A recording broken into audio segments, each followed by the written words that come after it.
It's yet another appalling example of BBC bias, this time involving Donald Trump. Our reporter Gordon Rayner will reveal how the BBC doctored the US president's words ahead of the January the 6th riots to make him look like he started it all. This is the latest in a long line of scandals at the corporation. Is it time that Tim Davie, the Director General, take responsibility and resign? It's the dishonesty of we're resolutely impartial when everybody knows that on many different occasions they've proved themselves to be completely the opposite. This is what gets me, it's the hypocrisy of it. We're all above everybody else. You know, the media show, we'll opine on the state of journalism. The media show should literally just be dedicated to the mistakes the BBC makes. And I return to the Telegraph, Tim, to the newsroom amongst a degree of excitement because Gordon Rayner, who joins us in the Daily Tea studio, has got a scoop that will blow a hot blast of air up your trouser legs. It is leading the website, Gordon, and it all starts with an internal memo at the BBC.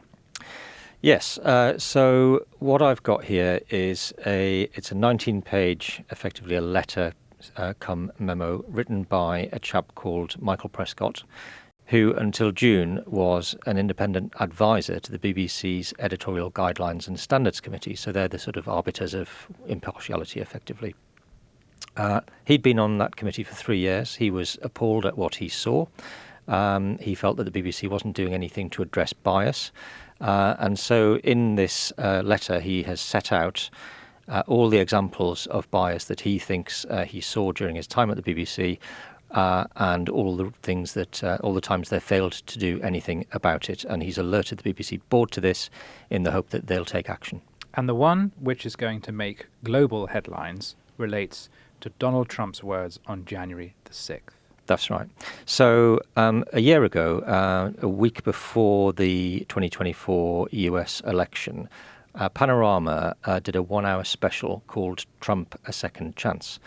And Michael Prescott, who wrote this memo, watched the programme, felt there was something a bit off about it, thought it was rather biased. And so he asked a colleague to have a look at it and see what they thought. A week before the US election, BBC Panorama released a documentary called Trump a Second Chance. And in it, they played the following clip. We're going to walk down to the Capitol, and I'll be there with you. And we fight. We fight like hell. But Trump didn't, in fact, say this at all.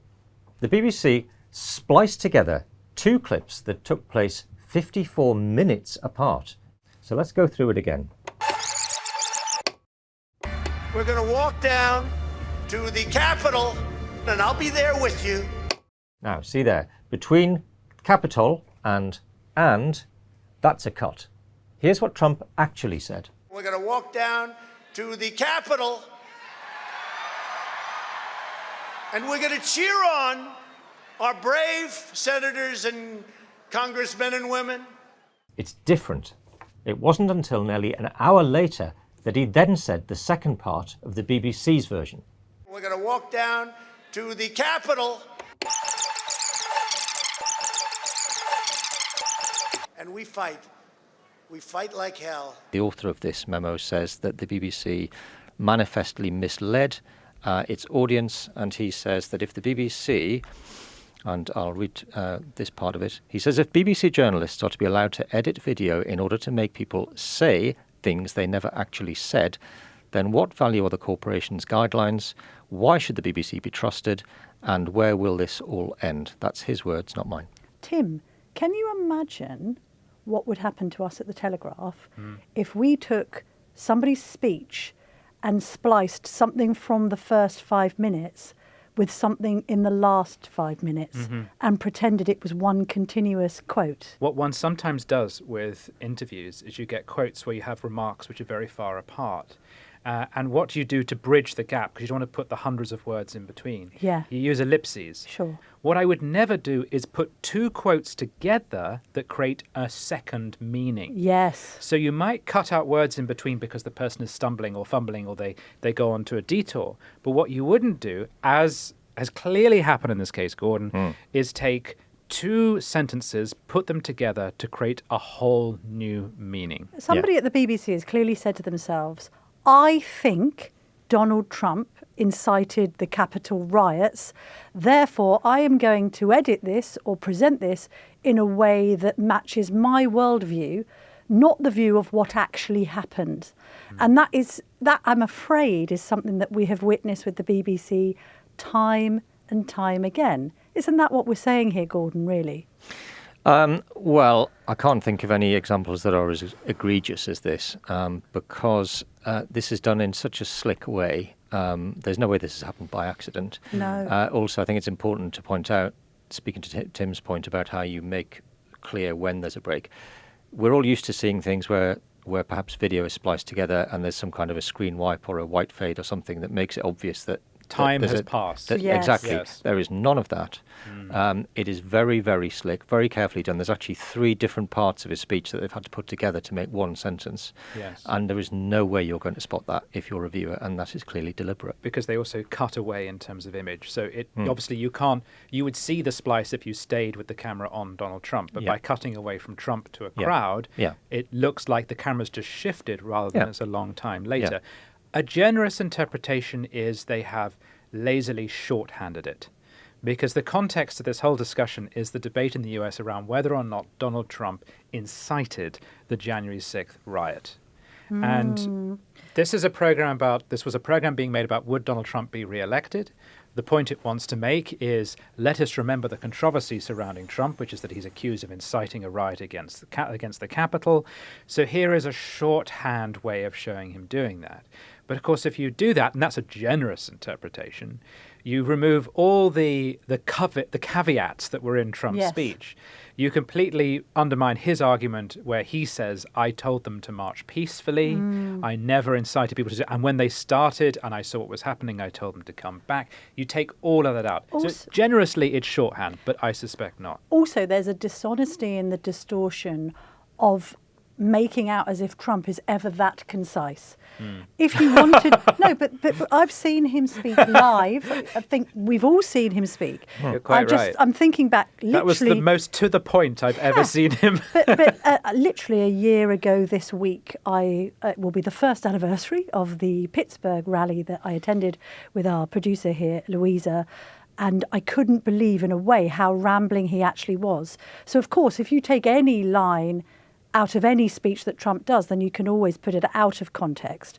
If you're taking 3 different lines from 3 different stages in a speech that is going up and down and around the houses and back again, I mean, the conciseness of making...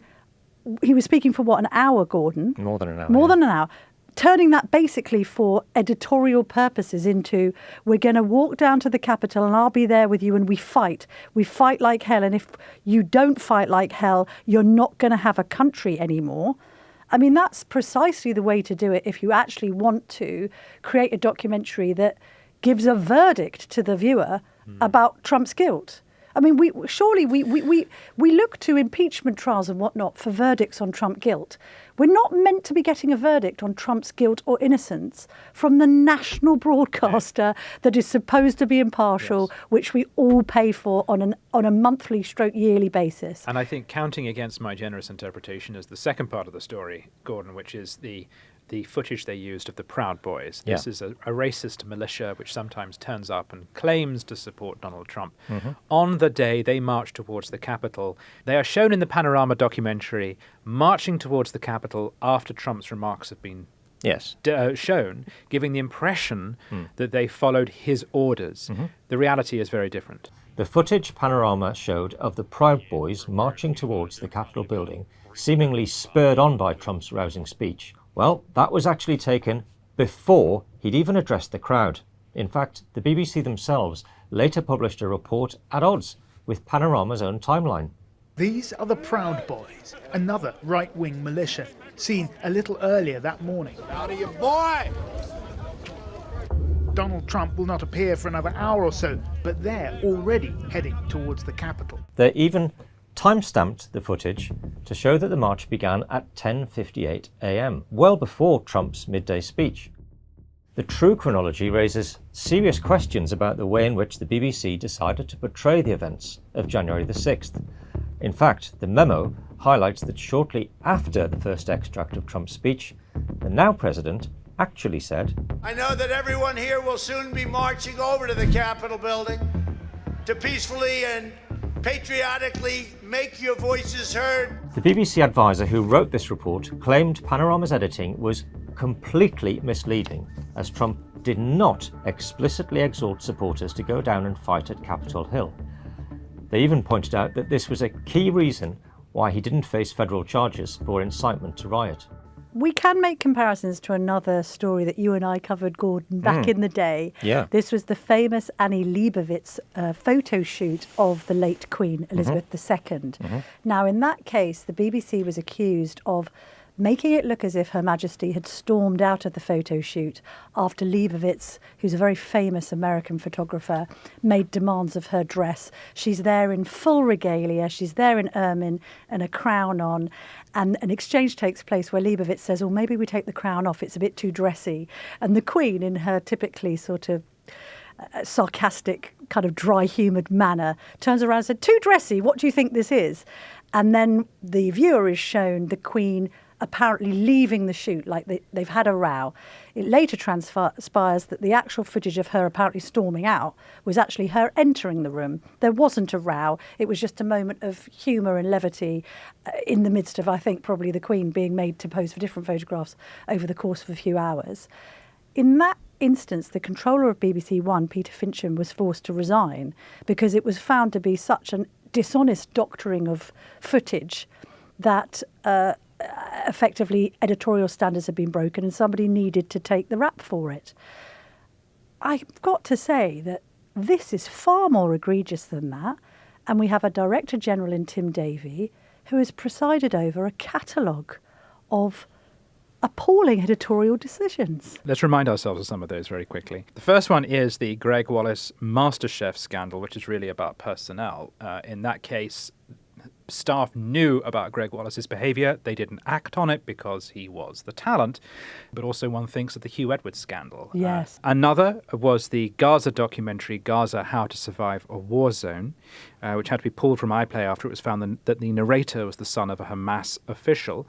And it was later found by a review to breach editorial guidelines on accuracy. The BBC had to issue one of those embarrassing Blue Peter formal apologies. They do so well.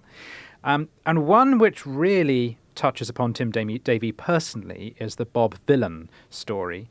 This was during Glastonbury. This man came on stage and chanted death, death to the IDF. The BBC wasn't quick enough to cut it off. There was a debate about whether or not they should have broadcast it, but also Tim Davie was actually present in Glastonbury when this happened. And it remained on the footage for some hours afterwards. Yeah. Gordon, come on, how many catastrophes does this man have to preside over before he takes vicarious responsibility for it? Well, I think this looks really bad for Tim Davie and possibly also for Samir Shah, the BBC chairman. Samir Shah hasn't been in the job that long, but this letter, which does mention, by the way, the Crown Gate scandal and the fact that that did lead to a senior resignation, the letter makes clear that Tim Davie and Samir Shah were told about all of this and did nothing. So it may be that they might want to blame people who were further down the chain. They may want to blame the person who edited that Panorama programme. They may want to blame Jonathan Munro, who is one of the heads of BBC News, who had said when this Panorama was brought up, he said, there's no problem. It's normal to edit speeches into short-form clips. Can I just stop you there? Jonathan Munro's name once again being mentioned in light of a BBC scandal. Let's please not forget Munro's role in not dealing adequately with the Panorama interview that Martin Bashir did with Princess Diana, which was later revealed in a review to have involved him literally doctoring slips and checks that had apparently been paid to people for betraying Princess Diana. Like, literally, he did not act in the face of some of the most nefarious journalistic tactics employed in comparison to phone hacking. I mean, what Bashir did was just absolutely abhorrent. And again, Munro's name keeps on coming up. The other problem with the BBC is These names keep on coming up about people who have presided over editorial disasters, and they just get promoted. Yeah. Yeah, they fail upwards. Public sector. I'd be very surprised if there aren't some senior sackings or resignations over this. And as I say, I think the fact that Tim Davie and Samir Shah had prior knowledge of all of this, did nothing, makes it very hard for them. What is the state of the BBC's own contract renewal? Where do things stand? Charter renewal is 2027. Right. And Lisa Nandy has said nothing is off the table when it comes to BBC funding. Right. Realistically, is Labour likely to insist it moves to a subscription model, or it loses the licence fee? Or Well, I don't know, but I'm sure Lisa Nandy will now be aware of all of this, and I suspect that she will want answers. The tricky thing is that because it involves Trump, a lot of people in the establishment instinctively feel that Trump is fair game. Or, again, to be generous, that Trump himself tells so many lies that it's difficult to sift through them to pull out something that you can report without yourself in some way being contaminated by those lies. It actually goes further than that. If you walk into that building in Portland Place and you express a pro-Trump sentiment in the same way that if you expressed a pro-Brexit sentiment or a pro-right sentiment, most of the editorial staff would look at you with a mixture of barely concealed disgust and condemnation. I'm sorry, I've done a lot in the past for the BBC. I'm always happy to appear because I think they desperately need some balance in the people that they platform. But inherently, inside that editorial team, they are anti-Trump, pro-Democrat. You know, they were pro-Remain. We know that. I don't know why we keep on skirting around this issue of, oh no, we're resolutely impartial. You can go and do a paper review for the BBC and know exactly where the sentiments of most of the editorial staff lie. Yeah. It's like this strange, it's not even an open secret, it's an open fact. But that's fine so long as they tell the truth. No, but this is the thing about it. You know, you go to events. I've been to plenty of events with Tim Davie, with the Jonathan Munros of this world. These people glide about like they are the sort of journalistic nectar to the gods, that they are a cut above everyone else. Because don't you know, we're at the BBC, and you look at the quality of some of the journalism and you say to yourself, we're actually paying for this. You know, and then the very same people at their dinner parties and at their events will be slagging off the Telegraph, slagging off the people at the Daily Mail. Well, at least we might actually apply some journalistic rigour that would mean that we wouldn't take a more than an hour-long speech and splice it into one convenient soundbite that matches our own editorial agenda. And by the way, at least we are honest about, we're a right-leaning newspaper. It's the dishonesty of we're resolutely impartial when everybody knows that on many different occasions they've proved themselves to be completely the opposite. This is what gets me. It's the hypocrisy of it. We're all above everybody else. You know, the media show, we'll opine on the state of journalism. The media show should literally just be dedicated to the mistakes the BBC makes. And by the way, the panorama is just one of the things that are picked out in this memo in terms of anti-Trump bias. There are 9 other examples that he gives. It would take a while to go through them all, but they are many. And as you can imagine, a lot of it is around not holding Camilla Harris to account and holding Trump to account an awful lot. Oh, surprise, surprise. Do you think Davie is going to have to go over this? I do think his position is going to be very difficult because, as I said, he knew about all of this and didn't seem to think it was a problem. And how you can not think that's a problem is impossible to understand. Also, why should deputy heads always roll? Yeah. You're the Director General. Yeah. It's not just been one thing, it's been a string of calamities. Something's gone wrong, something's gone terribly wrong on your watch. We haven't even began with COVID. We haven't even got into COVID and the absolute mass hysteria and panic the BBC's constant obsession with the death rate caused among an entire populace. We haven't even dealt with this. It's all happened over the course of the last 5 years. We can talk about BBC bias extending well beyond that, but the last 5 years have been an unmitigated disaster for the BBC. And if the Director General doesn't take responsibility for that, I don't know who should. There's a culture problem, and the culture is set by the man at the top. I agree with that. The BBC have given us a statement in response to our story. They say, while we don't comment on leaked documents, when the BBC receives feedback, it takes it seriously and considers it carefully. Michael Prescott is a former advisor to a board committee where differing views and opinions of our coverage are routinely discussed and debated. Gordon, thank you very much. You will be reporting further on this story, I have a feeling. I will. There's quite a lot more to come. And we await the response from the White House. Yes. Thank you. If you're enjoying our journalism, why not sign up to From the Editor, our free email newsletter? Start your day with the latest news and opinion, plus our bite-sized puzzles. Scan the QR code to sign up free today.